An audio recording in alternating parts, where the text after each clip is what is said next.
Hey, welcome back to the Nothing Left to Say podcast. I'm Beau, and this is my co-host Justin. And today we're talking about true fandoms. Now, before we get started, please make sure to hit that thumbs up button, subscribe to the channel if you enjoy this type of content. We've got plenty more of it coming. Yeah, so today we're talking about true fandoms. An idea that I think I see a lot on the internet, right? This idea of like, you're not a true fan. You're not a real Marvel fan or a real gamer kind of deal. Sure. So I want to talk about that a little bit more. Yeah, sure. I would say before we dive too deep into it, I want to stress there's absolutely nothing wrong with being a fan of something or being a diehard fan of something. That is not actually what we're talking about. But more so the negative implications that can come along with that and the less than desirable doors it can open. Yeah, no, absolutely. I mean, I love movies. I would call myself a film fan. I play video games. There's a lot of comic book stuff I like. I love to cook. Like, there's a ton of things that I'm definitely a fan of, and I'm proud to be a fan of. So, like, we're not saying that being a fan of something is bad. It's just it's really like gatekeeping and exclusion, right? When you start to use that fandom to keep others out, that's when it becomes a problem. Yeah, absolutely. And I would say like kind of the first step where that starts to really open those doors would be when you kind of define yourself by what it is that you're a fan of, the kind of cultivated identity that you get from it, because then it creates a scenario where like this thing you like, if it changes or if it gets altered or even if it gets criticized, then it becomes a situation where it seems like it's criticizing you. Yeah, no, I think it's important, like, to the things that you enjoy and things that you're fans of, right? Like, are good to help you define who you are, but like they shouldn't be the only thing. Yeah, that defines who you are.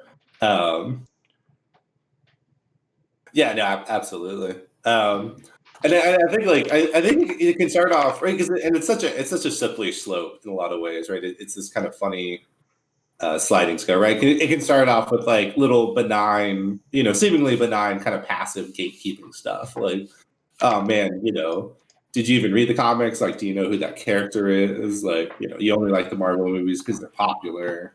yeah. We've definitely all met people like that. I mean, there's entire forums, subreddits dedicated to gatekeeping that can be pretty entertaining to read sometimes, and also pretty scary to read sometimes.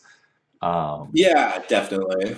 And I think this is, I think this is an issue, right? In so many ways, in a lot of ways, like I've never run into a lot of times, or like I can walk into a lot of communities because of who I am and the way that I look and the gender that I am and express myself. I tend not to receive this gatekeeping where people of color, women, a lot of other stuff can definitely run into a lot of more issues. Yeah, absolutely. And it's really sad to see in anything at all, but it's incredibly sad to see in things that I grew up loving, comics, video games, things like that, where so many people are effectively excluded from the community because, quote, girls don't play games or girls don't read comics, or, whether intentionally or unintentionally setting this definition to keep them out. Yeah, right. Which, like, I feel like I mean, we're gonna get into this. Obviously, I mean, this whole point of the episode. It's just like it's kind of mind-boggling why it exists. Like, wouldn't you want more people to enjoy the thing that you also enjoy, and for it to be popular and successful and grow? And yeah, absolutely. I mean, me personally, I want the things I like to be as progressive as I am. Like, I don't tend to rewatch a lot of things. Some things, are more rewatchable than others, right? I might watch I might watch any given thing, twice maybe over the course of a decade, unless it's like super rewatchable. But I want it to change. I want it to evolve. I want it to grow because I like to think I'm changing, evolving, and growing, Oh yeah, hopefully for the definitely. better. But if nothing Yeah, else, I'm getting older, and if it's something that I really enjoy, I want it to age as well. yeah, absolutely. Or I think the other side too, right? There's things that I enjoyed as a kid, movie series or television shows or comics or mangas or whatever. That like I still enjoy and like they still have a fond place in my heart, but like I'm older now and I'm not the target audience anymore. So like I'm fine with it changing because kids these days are different than I am now. And so like Yeah, I think the show should change with that. I And try. that's okay. Yeah, when video streaming services first became really popular and they started like going back and picking up all those cartoons and stuff we watched as kids, like I tried to go back and watch. I think it was Rocko's Modern Life, which I really liked as a Yeah. kid, and I put it on and I was just like, it's there are parts of it that are still funny and whatnot, but like it is clear. It became clear to me that like if Oh I yeah. continued watching it, I would find myself not liking it anymore. And it's not because it I changed; it's because I changed. Yeah, no, absolutely. There's a lot of stuff that I think there are definitely some shows that I liked as a kid that stand up, to the test of time. But I don't actively seek things that I really enjoyed when I was younger. To like I don't want to tarnish the happy memories of really enjoying, whatever cartoon that I woke up at 6 o'clock in the morning to watch on Saturdays. Because I'm sure if I watch it again now, I'd be like, I watched like Yeah, no, exactly. And that was kind of the time where I stopped doing that. I was like, all right, I'm not rewatching anything after that point. Um, every now and then there are some stuff that I wouldn't mind rewatching, a short list, but but anyway, I guess back to swerve back into true fandom. yeah. Um, So obviously gatekeeping, even at its like most innocent level, which I would say its most innocent level is the advertisements being geared towards a specific gender, right? And I do use the term most yeah, innocent loosely. I'm not saying that it's innocent, but that's you look at advertisements for video games and the like, and it's almost always young males, right? yeah, um yeah. I mean and that's the whole like pink aisle problem in marketing. the whole what? Pink aisle. So like basically Oh, the idea for like when if you market a toy for kids, there's the idea in marketing that you either got to pick like is it for boys or is it for girls? yeah. And if it's for girls, it winds up on the quote pink aisle. And video games in the late 80s and into the 90s, they decided we're for boys. And so boys became the target demographic because it's impossible to market to two genders at the same time. Yeah, I don't understand it. I mean, it doesn't. It's dumb marketing stuff. It's Yeah, I like was gonna say. I think it dichotomy. was. Yeah, I think it was this idea of like, you know, in the '90s and probably even before then, but '90s is when I grew up buying toys, or not. I didn't buy them, but my parents buying Well, yeah. toys, and it was. It was very much this like girl versus boy attitude anywhere you went. I mean, I remember you just going to like McDonald's, get a Happy Meal, and they're like, "Oh, is it for a girl or a boy?" Not Oh which yeah. toy do they want, but is it a girl or boy, and we will decide the toy you get based on that. Oh yeah. I remember. I forget the name of the toy. It's like one of those down, like you put it on a pedestal and then you pull the ripcord and it spins and it flies up in the air kind of thing. Yeah, And there was like the boy version, which was like these dragon riders, and it was like adventure and action. And then there was the girl version that was pink and had glitter on it. It was a bunch of fairies. It was like the exact same toy.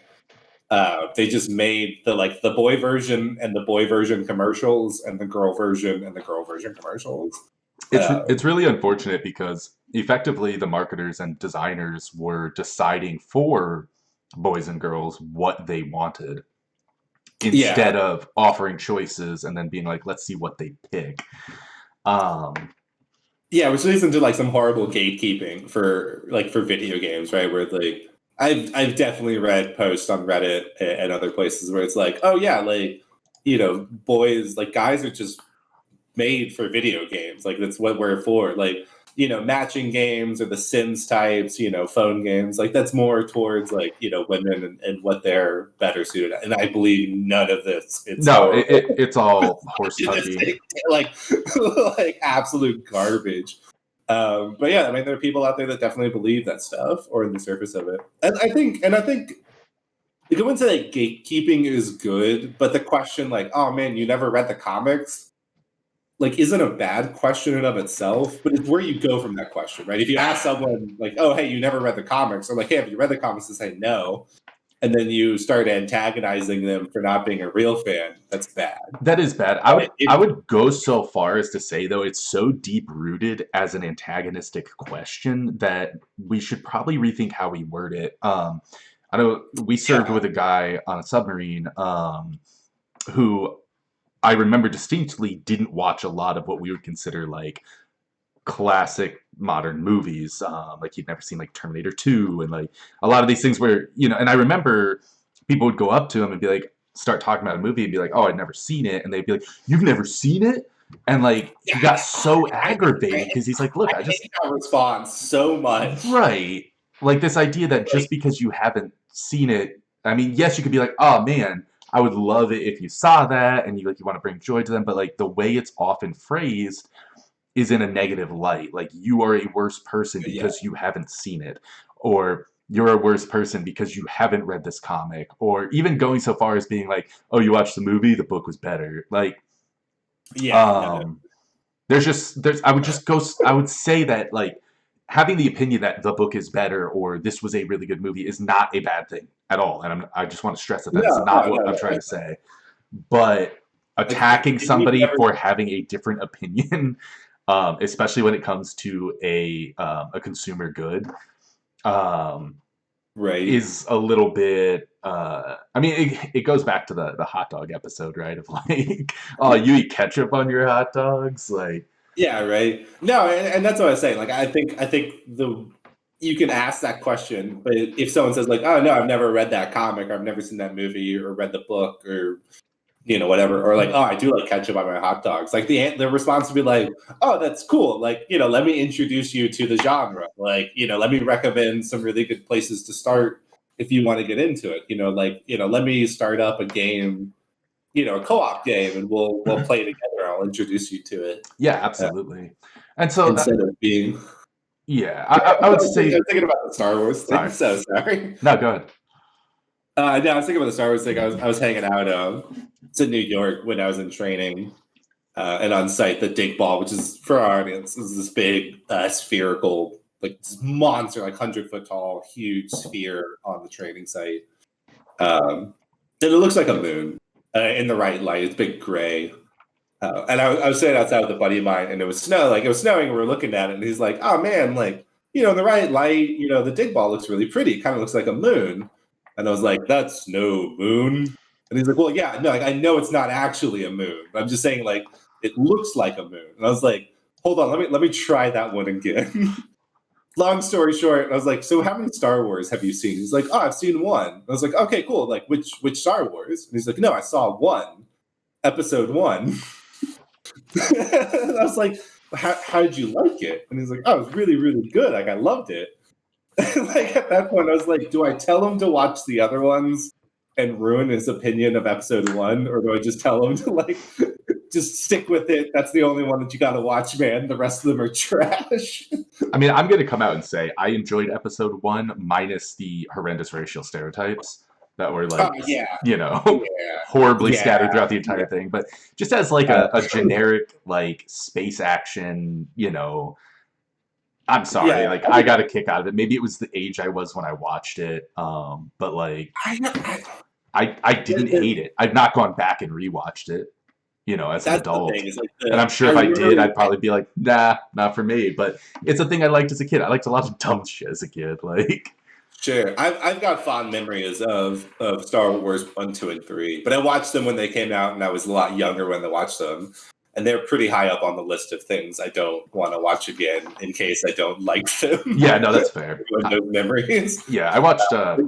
Jar Jar Binks is a horrible character and definitely did not age well. No, yeah. But yeah, I think that's pretty much the innocent side, which even the innocent side, I think we can see is already an extremely negative. Yeah, right. And environment. it's one of those things, and there's a lot of, of stuff, right? You know, people can call it microaggressions, people, you know, whatever.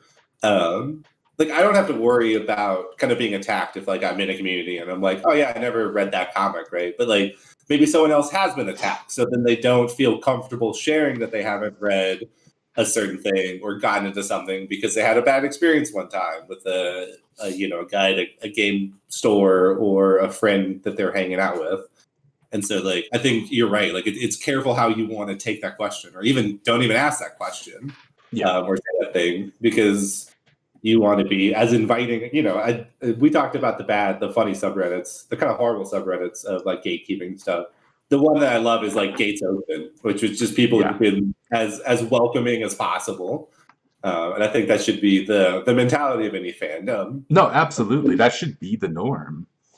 You know, turns out everyone starts somewhere. Like, you started somewhere. Like, I didn't wake up one morning knowing every detail of whatever thing, right? Like, Yeah. I learned it over years by experiencing it and getting into it. Yeah.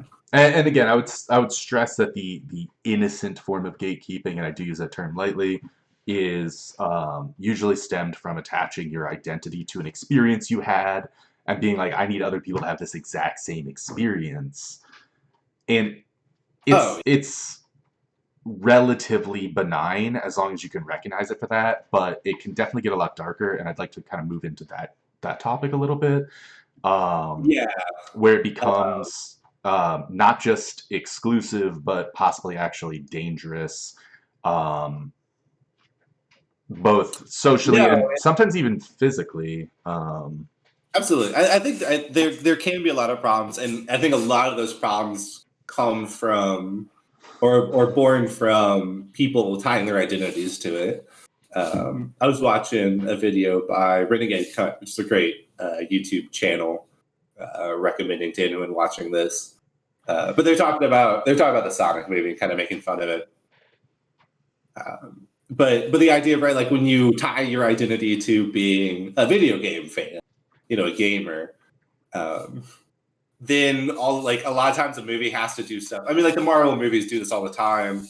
A lot of people do this, right? Where they'll put Howard the Duck in Guardians of the Galaxy, and then a bunch of people will be like, oh man, Howard the Duck, I remember that terrible comic. Like, I get the reference. And so therefore this thing is good.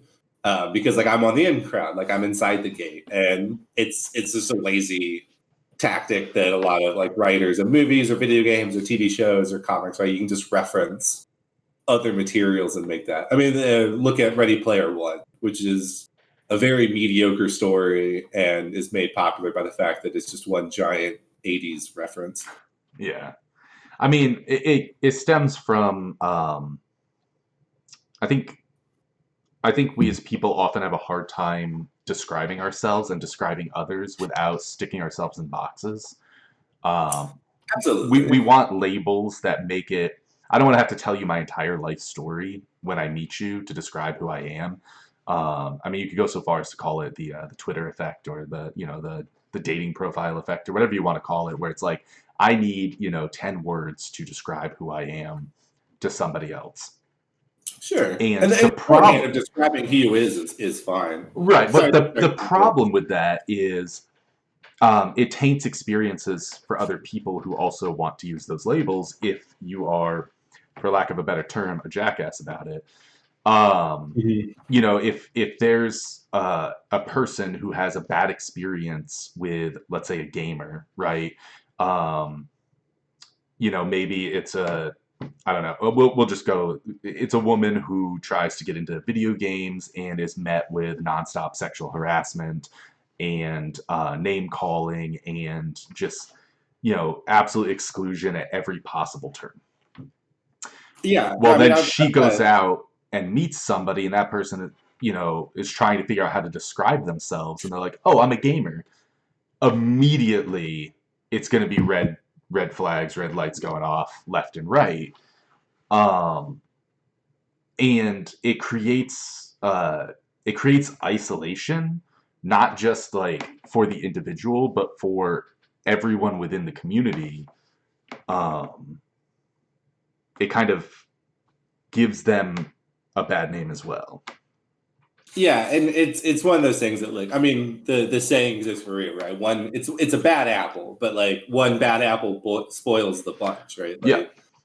Like the one toxic guy on voice chat in Overwatch that says some horrible stuff will make you not want to get on voice chat ever again, or be careful if like someone's like, yeah, I'm a huge Overwatch fan, or I'm a huge fan of this game. I mean, like I've got friends, but like one of my friends, she plays a ton of video games. She rarely ever goes on voice chat. The only time she does voice chat is like if it's on Discord with friends that she knows. She's not just going to hop into a party of randos. Yeah. Yeah, or I mean, and we've been talking about definitely like a lot of video game and stuff, it was stuff that I'm definitely interested. I know you're interested.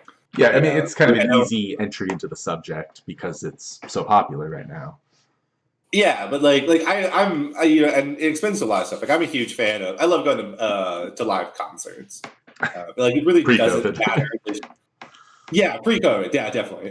Which is one thing I definitely missed about dealing with COVID. And sidebar slightly, it was I forget, this is a tweet or something. But this guy's just he's like, man, like with a post-COVID world, I think we just operated way too close to each other before COVID. Yeah, I mean, I'm thinking about going to concerts and I'm like, in the mosh pit with like 20 random dudes and we're like all sweating on each other. It's like, yeah, and even if you're not in a mosh pit, right, you're shoulder to shoulder with a ton of complete strangers.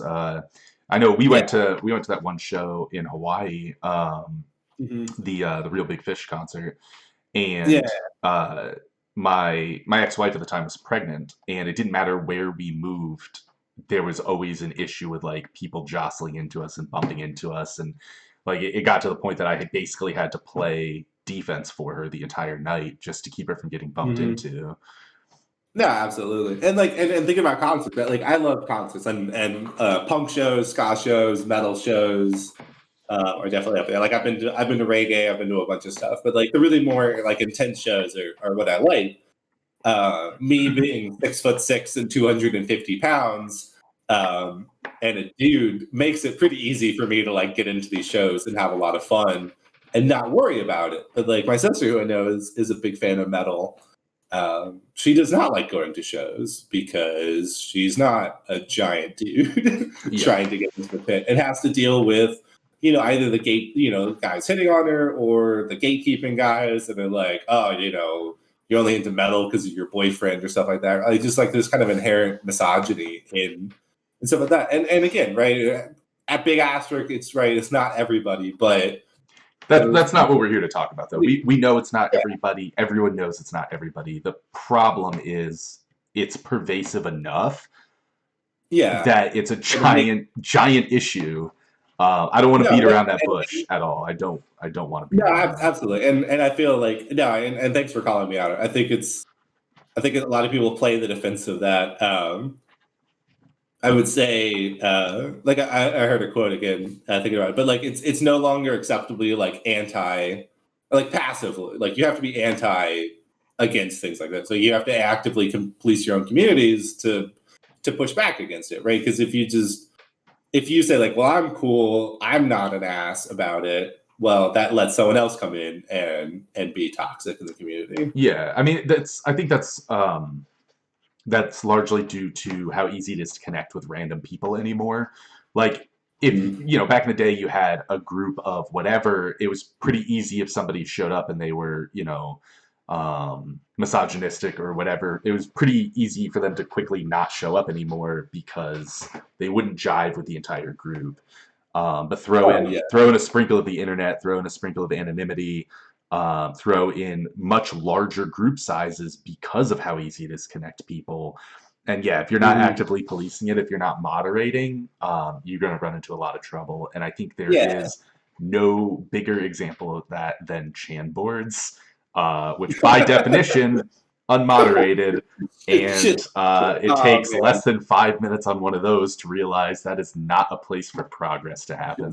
it's just the black hole of the internet. Yeah, no, absolutely. No, I mean, like I've read plenty of like D&D horror stories, and it's either like some guy comes in and does something horrid, and he plays one game with the group, and the rest of the group doesn't ever invite him again. Yeah. Kind of thing. But if you're playing online games, or if you're posting on Reddit, or if you're on Twitter or YouTube, or really any online interaction ever, either the disposable accounts or this ability for anonymity or the larger group, people can hide in that and definitely get away or think they can get away with a lot more of it. Yeah. Which I would say, like I'm seeing more pushes from companies to like push back against like for like I remember Overwatch came out with a big like reporting, pushing for people to report like bad language in games. Like I think there's some traction. Yeah. As always, I think it's always hesitant. I feel like the companies just do it because they feel like that's like more people care about it now, so they just want to make more money. I would like to say that, like, yes, it would be amazing if they were enacting good policies because they believed that that is the way things should be. Sorry, my chair keeps falling.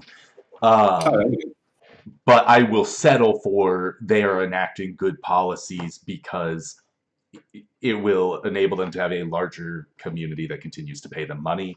No, definitely. And at the end of the day, they're enacting better policy. Right. It's good things that are happening. I think we can have a bigger discussion about the why, but I'm fine with the things that they're doing. Yeah. And there's other ways. I mean, we're talking about like kind of the toxicity and the ways that it can get preyed upon.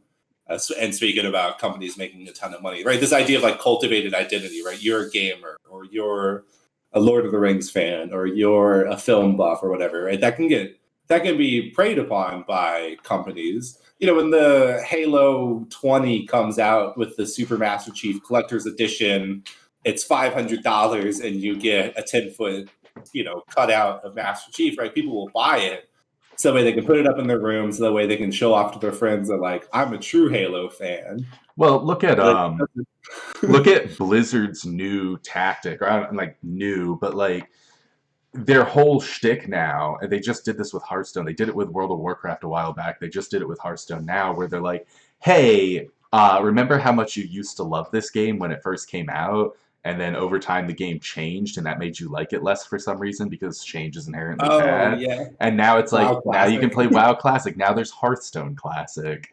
So you can go back and relive the good old days or whatever, right? Yeah, absolutely. And I think like I can complain about stuff like that. Movies has been doing it for a long time. Video games are starting to do it too, right? The Mass Effect the trilogy is getting remastered and coming out. Yeah. I mean, music's done that for forever, right? Like. Yeah, no, and like it's not a different game. Like they're tweaking the video game slightly, but they've been really clear about like they're updating some of the graphics, they're changing some of the cutscenes, and they're polishing some of the menus and the game mechanics. Yeah, but it's not a new game.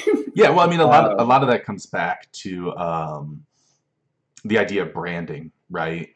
Like, why release a new shooter when you can just re-release Call of Duty and it's not any different than any of the Call of Duties that came before it? And it's like we're talking with the like auteur theory and branding. Yeah, right? That's what I was referring to. Yeah, exactly. It was my idea. You didn't. I said it. You didn't say it. Like the brand has inherent value. I'm just repeating what you said, but yeah, the brand has inherent value. You rely on that to make a profit. You don't actually have to innovate. Yeah, Call of Duty is great. I pay my yearly subscription to play Call of Duty. I will admit, or like every modern sports game, right? It's just the same game with a different skin on the characters and maybe slightly tweaked stats or whatever. I don't play sports games, so I don't really know how they work these days. But there's every now and then, like there will be. I mean, like football obviously hasn't changed, but there will be. I've got some friends. Zach, who is on. He plays a bunch of sports games and is big. Apparently, there are things that change. They add new mechanics or training systems in the off season or stuff like that, but they're not really new games. Right. What you're buying is roster changes, right? As new players come in or players transfer teams or new teams are created, that's what you're really paying for every year. And yeah, so it's this predatory thing, right? Like I'm a video game fan. I'm a Sonic fan. I'm the biggest Sonic fan that ever played Sonic. And so when Sega comes out with the Sonic Masters collection or whatever, that's the compilation of all Sonic games, despite me already owning them on every console ever, like I have to buy the new one because I'm a Sonic fan. Yeah. And then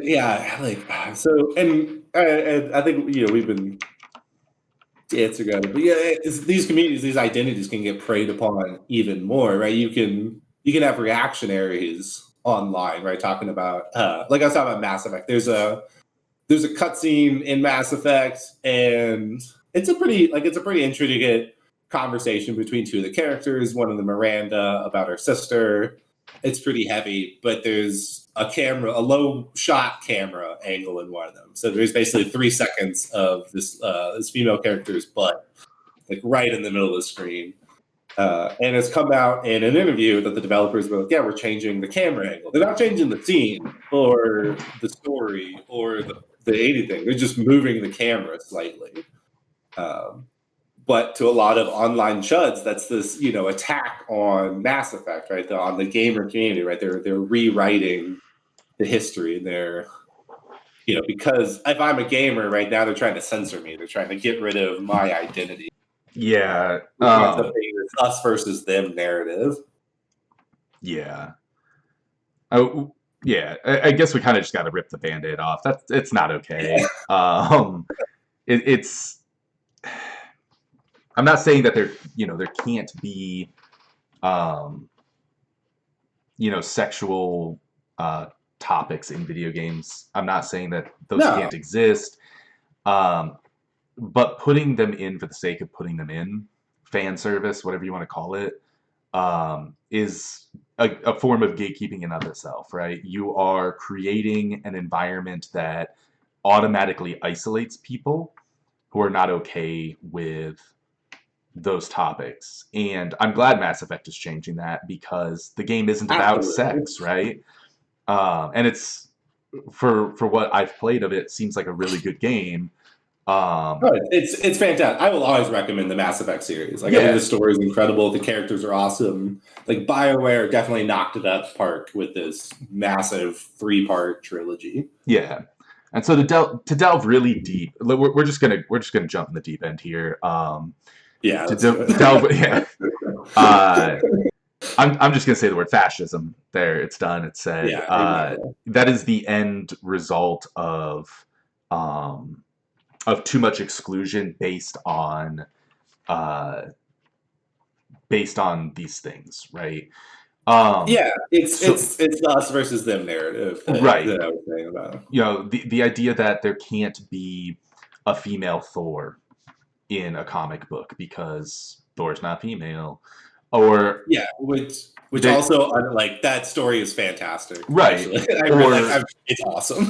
Or Dungeons and Dragons adding rules to make it easier for somebody who wants a wheelchair-bound character to play the game, and then people who don't want to play a wheelchair-bound character getting up in arms that this optional rule exists in their tabletop fantasy role-playing game. Optional rule. It's a conspiracy plot by the woke progressives to destroy the traditions of D&D. Right. So it's a sliding scale, and we're definitely getting a lot of this. There's a fantastic YouTube series we're getting a lot of this information from called Innuendo Studios, who talks about this. I mean, it's a pipeline, right? It's this kind of sliding scale into ultimately fascism online. But it starts off with the really kind of benign, not lighthearted, but and not really behind, but passive gatekeeping, the stuff we were talking about at the beginning, and then it keeps working worse and worse and worse as you get more and more into the narrative. Yeah. Excellent video I would recommend, and we'll put it down in the description. Is Definitely. a video by YouTube channel Non-Compete called The Beauty Pipeline. The video is called The Beauty Pipeline, How Edgy Humor Leads to Violence. It is a phenomenal watch. It is extremely eye-opening. And it is... yeah, just watch it. There's nothing better to say about it. Like just watch it. This discussion is in some ways like shoulders of giants. Like there's some really great material out there that we're kind of riffing on. And yeah, I remember that video quite well. Yeah, and I mean, I would go so far as to say that, like, you know, I don't want to come across as like, oh, we're just taking other people's content. I'm not gonna go through what they talk about in that video. I'm gonna say go watch their video, because I think the message is so important that it needs to reach more ears. And yeah, absolutely. It goes back to, like, you can't just like say these kinds of things once and then stop talking about them. Like, this conversation has to be had daily, right? That it's not okay to exclude people based on you know, their abilities, their physical or mental abilities. It's not okay to exclude based on gender identity, you know, sexual orientation, all of that. Race obviously is another one that yeah, I mean, like pick anything. And you talking about, like, you know, attractive, you know, sexy characters in video games. Excuse me. Like, I don't think there's a problem with that, and I don't think people necessarily have a problem with that. It's the fact of the lack of representation of non-sexy video game characters, right? I mean, and that becomes the issue. Or people of color in video games, or transgender characters, or, you know, anyone on the LGBTQ community, or D&D adding wheelchair character, you know, the mechanics in the game so you can play in a wheelchair. Because if you're living in a wheelchair, man, it'd be pretty cool to play D&D and have a character that's you. Yeah, or even if you're not and you want to be able to represent that, there, you know, like, that's a good thing too, because I forget the study off the top of my head, but there's a study done that shows that people, the way we associate with friends and the like, we have a similar association with television characters, movie characters, book characters. It's a weird way our brain processes things. And that is the reason that representation is so, so, so important in these mediums. It's not just a matter of, oh, let's be inclusive. Being inclusive is great and wonderful in its own right, but the reason representation matters so much is because it's not just about, like, the story and the actions and what got done, but it trying to think about it normalizes in people's minds. I was about to say normalize. Yeah, I was trying to think if, like, that was offense, like, if that came across in an offensive way, because they're not abnormal. So I didn't want to say normalized as if to say they were abnormal.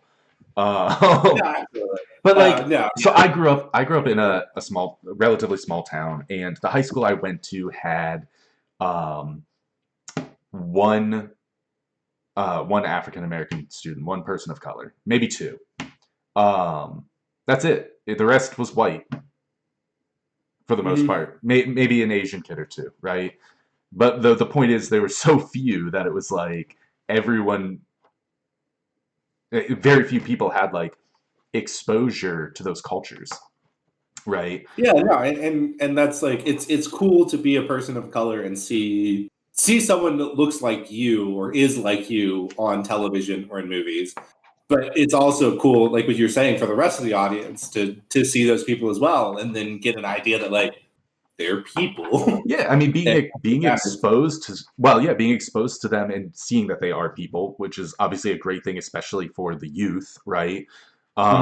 Because, you know, young people get a lot of their impressions of the world from media, plain and simple, right? What they see in media is what they think the world is until they have a chance to experience it. And so having that representation is extremely important. No, definitely. I think, and there's the bad joke that when you go off to college, you always turn into a socialist hippie, woke person. But it's the same thing, right? Just going to college means that you're gonna be interacting with people who are different than you, and just being around people like that and interacting with them changes your perspective on it. And turns out you kind of wind up being more accepting of different ideas and of different people just by living near them. I'm actually really, really lucky. The place I work at values diversity so much that, and when I say diversity, I don't just mean like, oh, a couple people of each skin color and call it good. I cannot count the number of different countries that are represented in my workplace alone. And we don't, it's not a huge workplace. We don't have that many people, but even just like when I was going through training, I think every instructor I had in training was a different nationality. And it's I mean, obviously not every country is represented or whatever, but like it blew my mind to see like that big of a melting pot given where I grew up. And, I mean,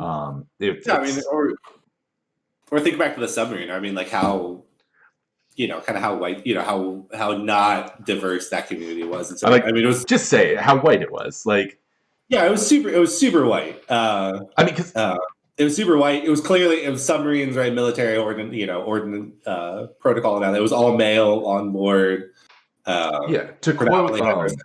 To quote Innuendo Studios, again, give him a watch. Phenomenal content. But he said in one of his videos, he was talking about. He said, "White is not a thing. It is the absence of things." Right? The term "white" is such a when think about it, like when you fill out those little cards for standardized tests or whatever, or for job employment, and they're like, "Oh, we're trying to collect data. What's your nationality?" And they have all these nationalities, and then they have white, and it's like white's white / Caucasian, right? If they're trying to be a little more PC about it or whatever, but like, white is not a nationality, it's not like. I mean, you can go back, Italians are considered, quote, Caucasian today, but we're not considered white 100 years ago by any means. Yeah, I mean, go back to like white, the definition changes. And it turns out that fascists like to keep that definition of whiteness. Yeah, I mean, the definition changes. Yeah, the definition changes based on who the current group that's being hated is, right? It used to be, what was it like when the railroads were being built? You had okay. I'm not a history buff, so I'm not going to try and do dates or anything like that. But to my understanding, Italians and the Irish and other groups like that were added to the blanket of whiteness, if you will, as a means of having more allies against, or rather preventing allies in the, for like slavery, like back when slavery was a thing in the country, right? Like to keep them from joining in with the slaves at the time. No, absolutely. I mean, like the Irish were, and like I said, I agree with you. I'm neither a history buff, but no, the Irish were a huge immigrant community. Late 1800s, were looked down upon by like more Anglo-Saxon, like Western, British Isles and such, classic Americans. And then the Italians started to come in around the turn of the century through the 1920s. And then the Irish kind of got swallowed into whiteness. And then after the Italians had been here for a little bit, then they got swallowed into whiteness. And so, like the groups kind of shifted in order to bring more allies in against the people who are, very clearly not white in the eyes of these people. Yeah. But the reverse would happen if fascism was allowed to push groups out. No, definitely. And you get the same thing to bring it back, like the true fandom, right? You see, like even fandoms have shifted. People will be up in arms. People used to be up in arms about, like Mass Effect is another great example. like there's a bunch of characters. I remember Mass Effect, it was huge that you could have like homosexual relationships in Mass Effect, or that there was homosexual characters in Mass Effect. Yeah, Fable as well. Yeah, and like, that was a huge thing of like, they're destroying it. But then as the times changed and policies improved and society became better slightly, and homosexual, homosexual marriage laws were passed and stuff like that. Now the big push against is trans rights and trans characters in video games. Like dumb stuff. Celeste, which is a fantastic game, great platformer. There was, I wouldn't say a big kerfuffle, but a sizable one. In one of the scenes, it's a static shot, and like on the main character's desk behind their computer is a tiny little trans flag. And then that got blown up and run by a bunch of people, and became a whole issue. And the thing is the topic du jour changes, but the ideas behind it really don't. And it comes down to exclusion. They want this in group and out group. Like I said, the us versus them thing. And these points, I'm pulling it from. There's an Italian writer, Umberto Eco, who wrote an essay called Fascism, and we'll put again the links in the bottom. But in this, it's 14 points that if you have the more points that you have, the closer you are to fascism, but it's not necessarily if you have this, you are fascism kind of thing. But it's widely regarded as the checklist, to kind of the litmus test for it. And of the 14 points, there's ideas like a cult of tradition, right? Video games used to be this thing when I was a kid, right? Marvel, the comic books used to be this kind of thing, and now they're being changed. We got to go back to remember how cool Marvel comics were in the 90s, man, and now they're all terrible. Remember when comics were just used as war propaganda? Remember when Donald Duck punched Hitler? God, looking back at those like really, really old comics, the propaganda ones, it's just so painful. It's like Captain America. Yeah, like 50 through the 80s. Yeah. How horrible he was, to the point where they had to retcon him to be like, that wasn't Captain America. Right. The real Captain America was frozen in ice. That guy was someone else. Yeah. Oh, yeah. No, yeah, I mean, like things change. Like another point is rejection of modernism, which goes hand in hand with the cult tradition, right? We don't want new progressive.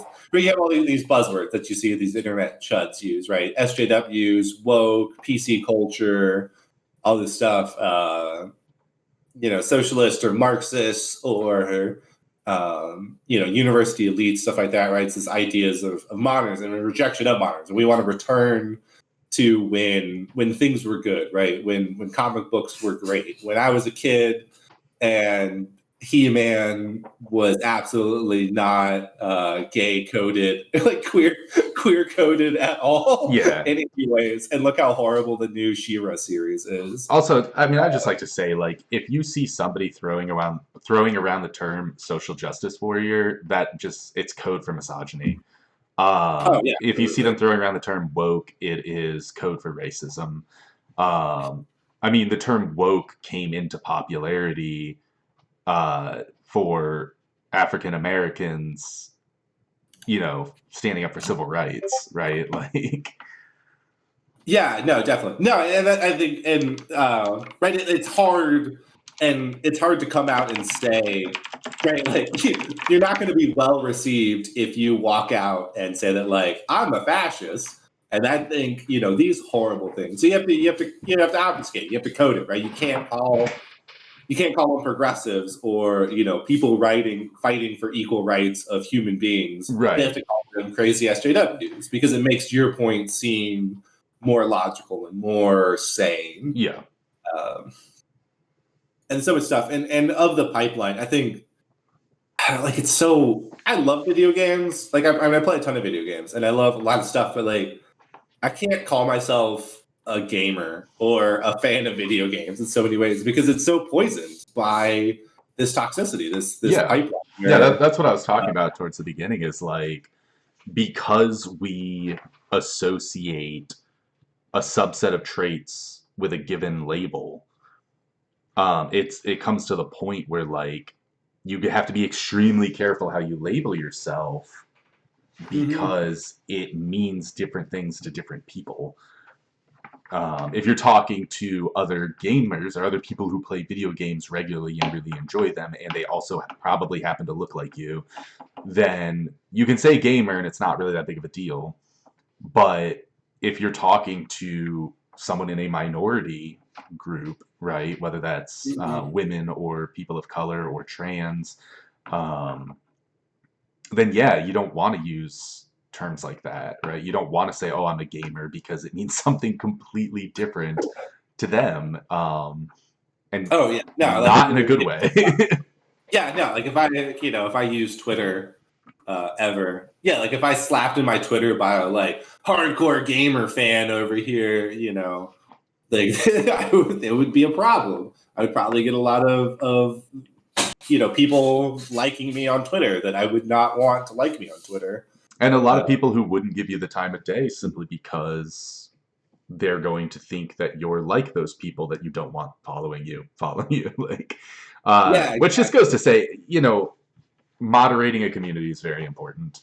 And because it's so easy for any given person to have a community now, a group of followers, right? Because of the way social media works, you got to moderate your own community, right?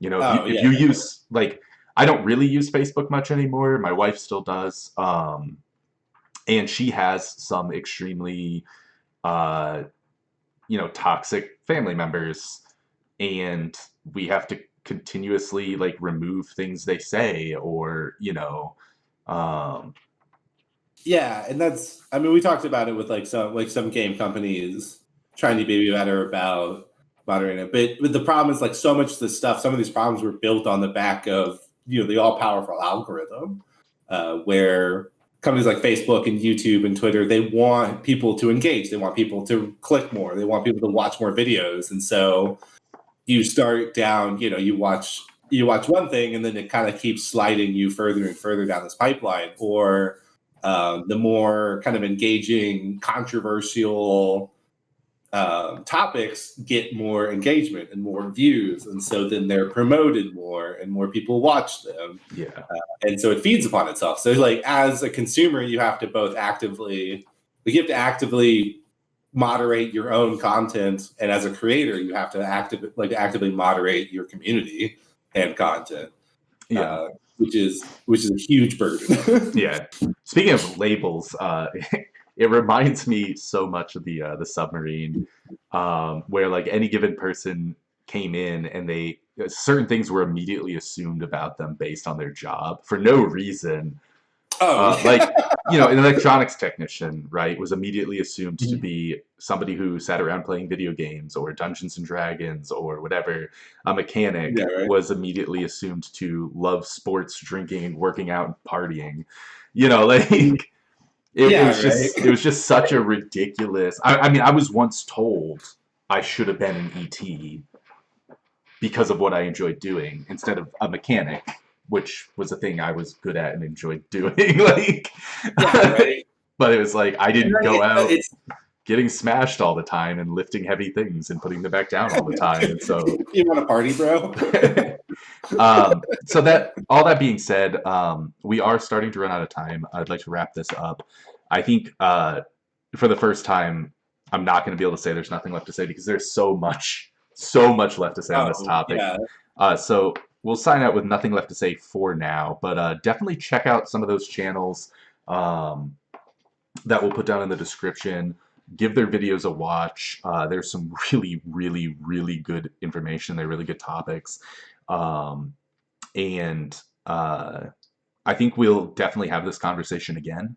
Uh, Yeah, I think a lot of the stuff that we're interested about and the stuff that we're going to talk about, it's going to keep looping back.